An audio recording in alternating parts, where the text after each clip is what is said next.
You know that feeling when you're constantly running, always striving for a better life, but all you end up with is more stress and anxiety? Well, today we're going to dive into a really transformative insight from the ministry of At Words of Ebenezer. It offers a path to peace that might seem radical, but it's really about embracing the one life God has already given you. So let's start with this quote from At the Words of Ebenezer, because it's really the foundation for everything we're about to explore. I mean, think about it. It's a direct challenge to our hustle culture, right? It suggests that true fulfillment isn't found in what we can build or achieve, but in what we're willing to receive from Him. So, what does it actually mean to live an ordained life? Well, according to this powerful insight from At Words of Ebenezer, it all starts with a huge shift in how we see ourselves. See, we're not the authors of our own stories.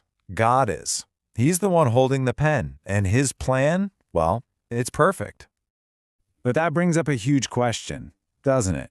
If God's plan is so perfect, why do we feel so much anxiety?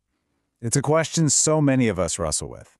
And the wisdom from this message suggests it's because we're in this constant tug of war, always resisting His will in our pursuit of what we think is better. And this table just lays it all out so clearly. Look at that internal conflict. On one side, you've got our frantic efforts, the chasing, the manipulating, the constant striving. And on the other side, you have God's will. It's calm, it's purposeful, it's perfectly timed. It's a really powerful picture of the choice we face every single day. Our chaos or His peace. Okay, so if we're supposed to trust God's plan, we kind of need to know what is the nature of His plan. Is it something that's going to hold us back, or is it actually meant to set us free? The message from At Words of Ebenezer points us right to Scripture for the answer. And here it is, straight from God's own heart. His thoughts about you are for peace, not for harm. He's not trying to trick you. He actually promises a future filled with hope. And that promise alone should free us from so much of the pressure we put on ourselves. And then, Jesus Himself takes it even further. The life He offers isn't just about scraping by or just surviving. It's about abundance, a deep, overflowing fullness that goes so far beyond anything our own limited plans could ever produce. So, if God's plan is for our good, for our peace, for our abundance, then we have to ask a really tough question about our own lives. What role is worry and striving actually playing? This is where this message gets incredibly practical. Let's just pause on this for a second.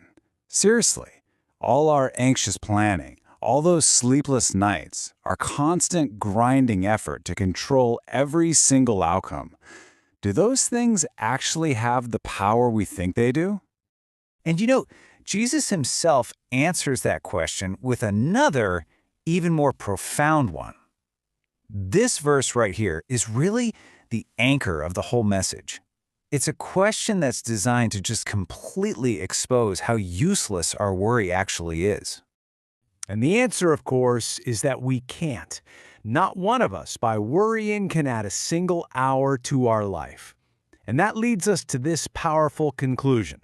Our lives are sustained not by our own power, but by His faithful provision, His providence. Okay, so if striving and worrying are basically powerless, what's the alternative? I mean, what does it look like to actually live this out day to day? The answer is so simple, but at the same time, it's incredibly profound. We're invited to surrender.